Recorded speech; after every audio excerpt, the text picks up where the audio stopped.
Hello everybody, this is Pete from PA Labs, and I'm going to do a video on two-dimensional drawing. Now, obviously, if you look at the right-hand side of the screen, that's an awful lot of things to touch on. We're going to hit the high points on a lot of this, so we'll play around. Maybe I'll include box and circle in here too. We can throw box in. Okay, so as kind of a syllabus or talking point notes, um, and this is your basic drawing and two-dimensional drawing is between a start drawing command and a stop drawing command. And it's important to note that only one start drawing to stop drawing command can be opened at any one time. So you can't open and then open another one and draw something else and then put it into the first one, and you can't nest them, okay? You got one operation, so what you want to do is start with the little pieces, and then at the end you put it all together in the big pieces. Okay, so you have a start drawing, and then you have to select a target for what you're going to draw on or draw to. All right, so let's scroll on down. I've set up an outline of a project to play with so we can see things. And so the first thing I've done is create an image. Okay, that's going to be our canvas, basically our drawing canvas, or actually it's an image, not a canvas, but you catch my drift. And then we're going to draw something. Okay, this is its own procedure. And we take the image and I create a 24-bit, not a 32-bit, image with a white background. That's all I've done. So then we start drawing, and you say, what is your target that you're drawing on to? So I'm going to start drawing on an image output of the image I just created. Okay. Now, you got a lot of options there, believe it or not. You can draw to an image. You can draw directly to the canvas like I do in the war game. You can draw to a window output. You can draw to a sprite, which I don't think I've done on video yet. I know I've done it, but I haven't done it directly to a video. You can draw directly to your printer and go output to your printer. And you can do a texture output, which would be the implication of a texture output is that you're drawing to a texture that's going to be put on a 3D model. So that's a 3D world drawing piece. So, and then you would have some number of really cool drawing commands after you start, and then you stop. And when you stop, he's closed and everybody's happy. Okay, so our program here is going to come on down, and we're going to say if we have an image in image, and here's where we're doing our call to draw something, then we want to put that image into a image gadget. Okay, and let's see, whoops, I didn't put that in the right spot, did I? Yes, this is down here. I'm off by a segment here. That's what I get, I guess. Okay, so we'll come in here and move some of this code south a bit. Okay, so if we have an image, we will come in and put the image into the gadget image, and here's our gadget image, and you pass it the image ID of the image.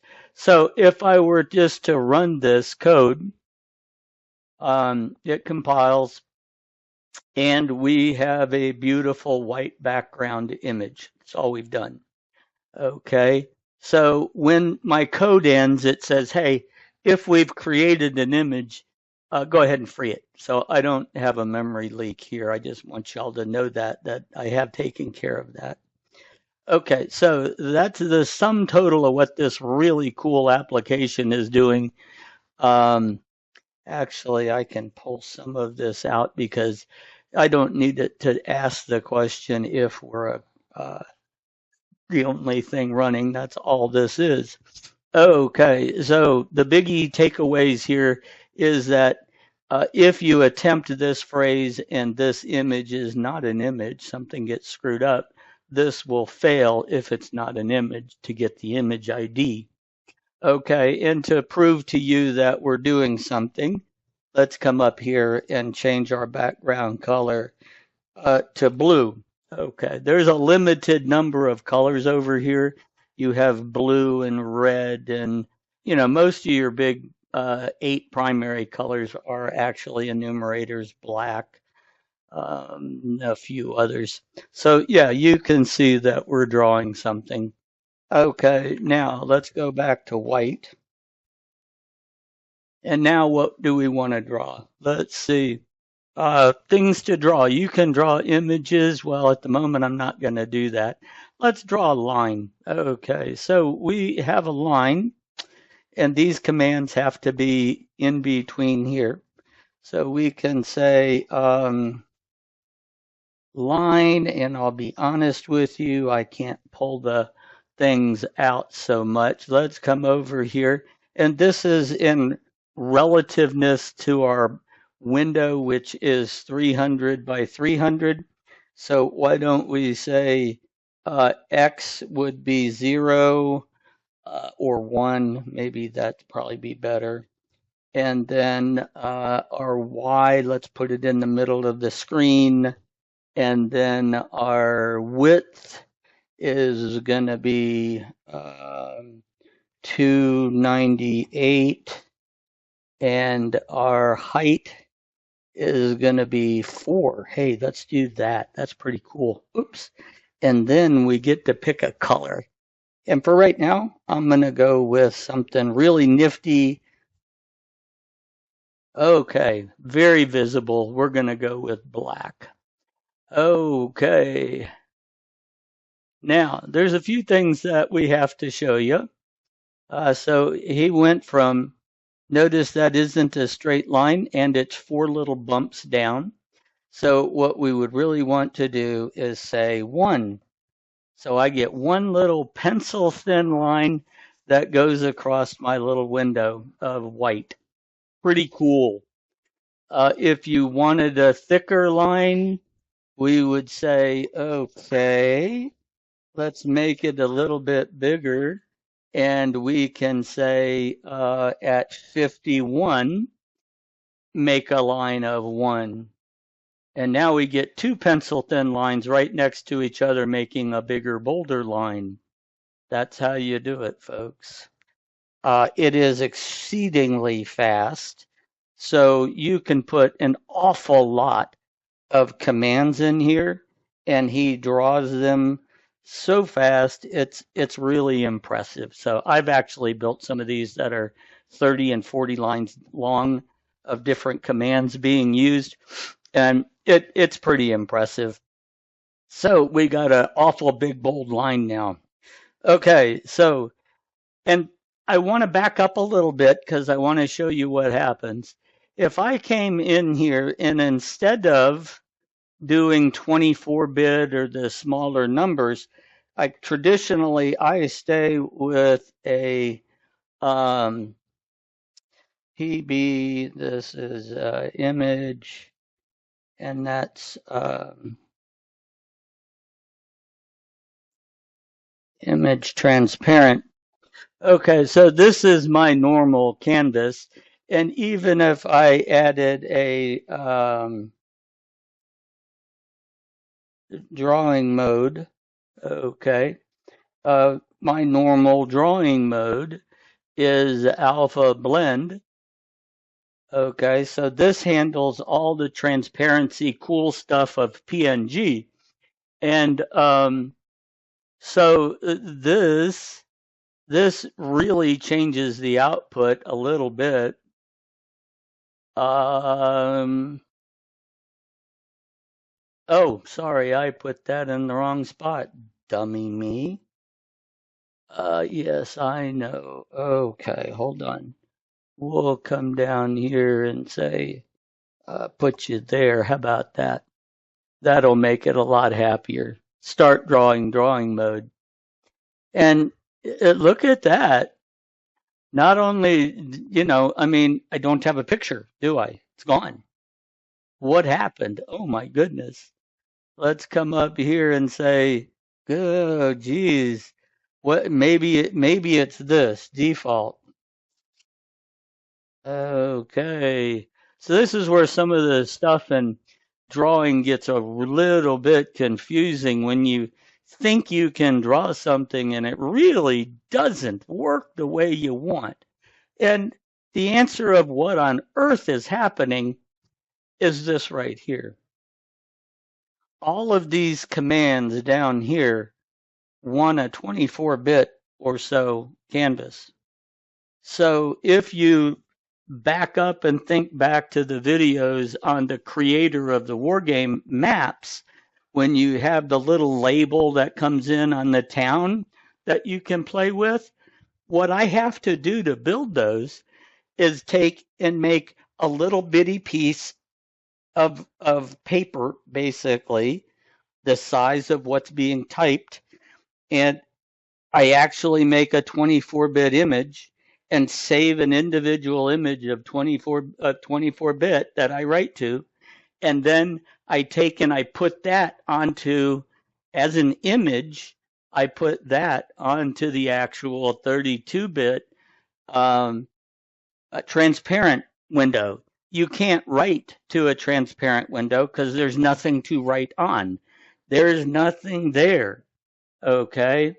So it's a important caveat to note when you're doing this. That's why I initially started with this. And if you don't include a drawing mode, the world doesn't end. The default is the default. And honestly, that's what all of this is very happy with. Now you can get some cool effects, and we'll go look at one right now. Let's come in here and let's add to our drawing, and let's say circle, right? And a circle has, I always have to look these things up. That's why it's so important to have the help system over here. So what you're doing is picking the center. So let's pick a center at, what is that? Half of 150 is what, 75? So we'll say 75 by 75, and I want a big circle. Whoops.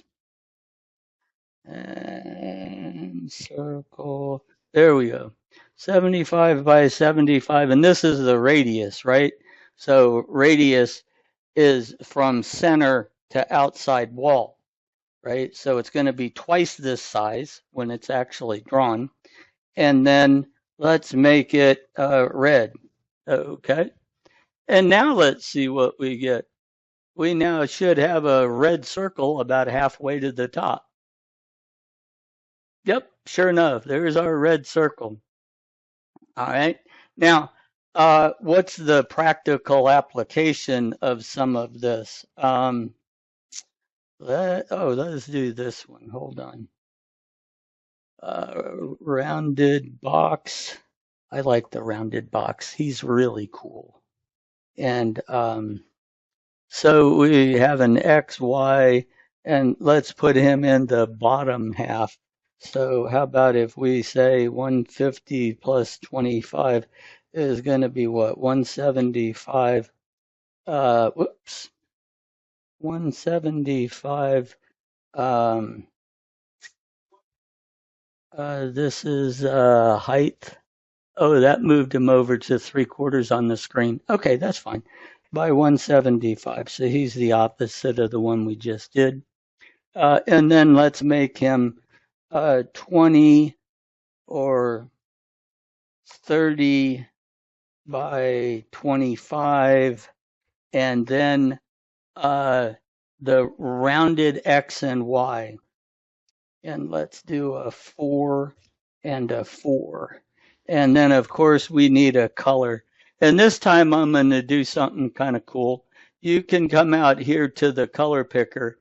Now, there's all manner of ways to choose this, whatever suits your fancy.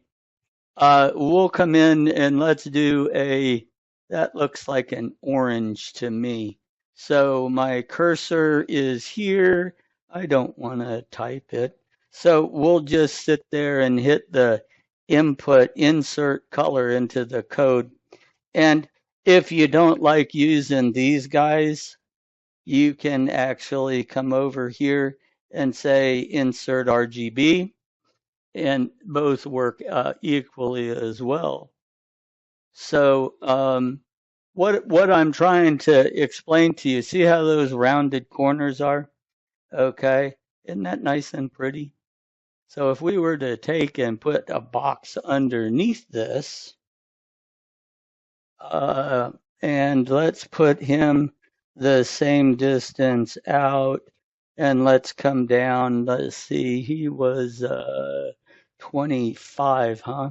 So fine, let's put this at 200, and then the same 30 by 25. There shouldn't be any of that rounding stuff on the corners, and we can insert our same color. And oops, I got to put the closing on that. And then, and hopefully it doesn't blow up. I normally bring up the help. You can see the square colors. I got to bump it down a little bit more. So let's make it 225. Okay, so now we're getting some neat stuff on the screen. We got a sharp cornered square. We got this guy. What happens when we change some other parameters here? So let's back up. Oops, sorry. And let's go with outlined. And let's see what that gets us. So all of our circles and squares are now just outlined. Well, that's kind of cool. Let's take our circle and let's do some fun with the circle. What would you like to do? Let's see. Let's make him, hold on. Let's go to 11. Right, that's going to be him. And let's go to 12. And we can say, okay, 11 and 12.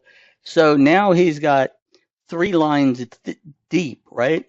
So now let's do a, can't remember it, fill area.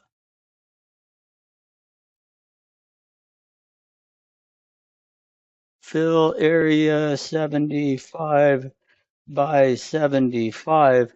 And this one is kind of cool because you pick the location, the point of where he's going to start the fill. Okay. And now he wants to know what the outline color is.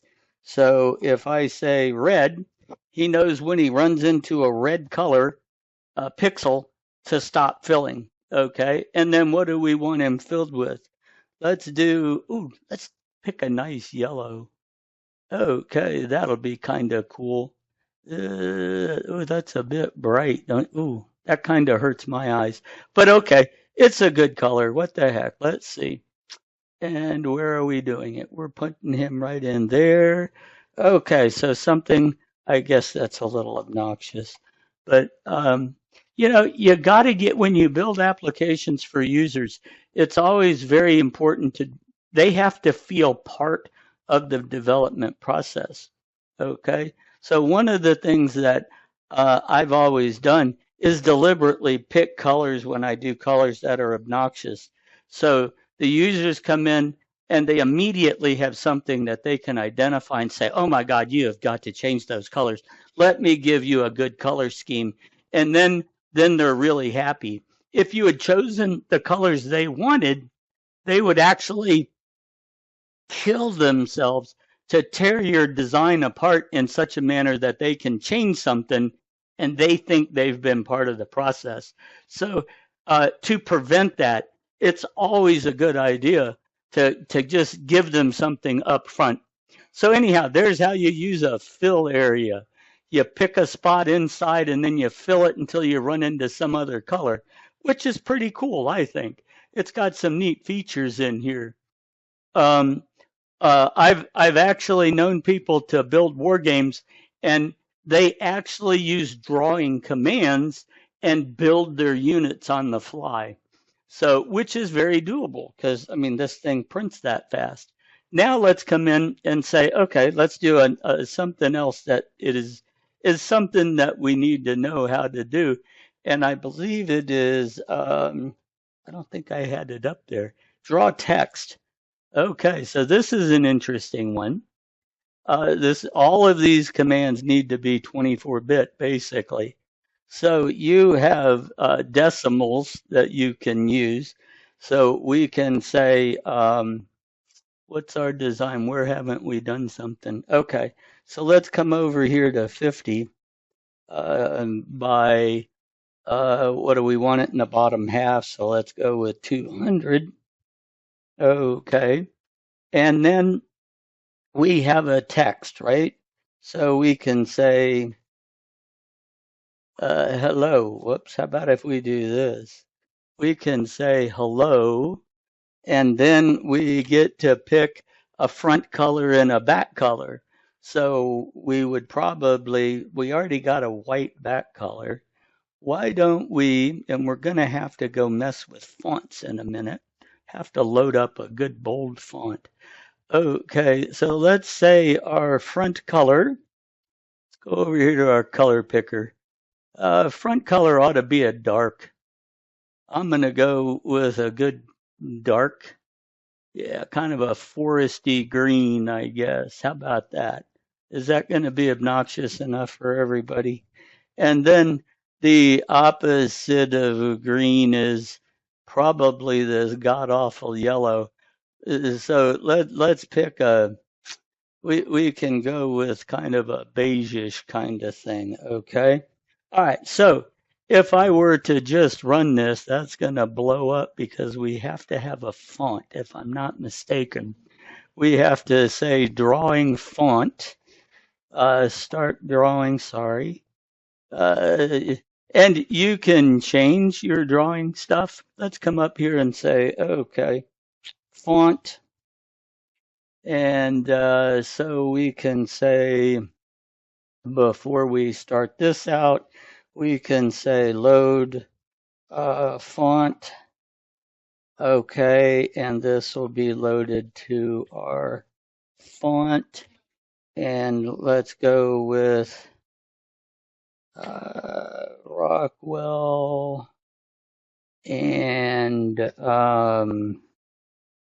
let's see. Let's see. Rockwell size. Let's go with 24 point. And then flags, I'm going to go ahead and put a B bold. Okay. So we can say bold on that. And then down here we can say drawing font. ARAW drawing font. I think all he wants is the font ID. Yes. So, okay, I believe this is font ID of font. Okay, and two of those. Okay, so let's see what we get on this one. Yay, no errors. Okay, look at that, a green hello on a beige background. That actually didn't come out too obnoxious, did it? So it's pretty cool.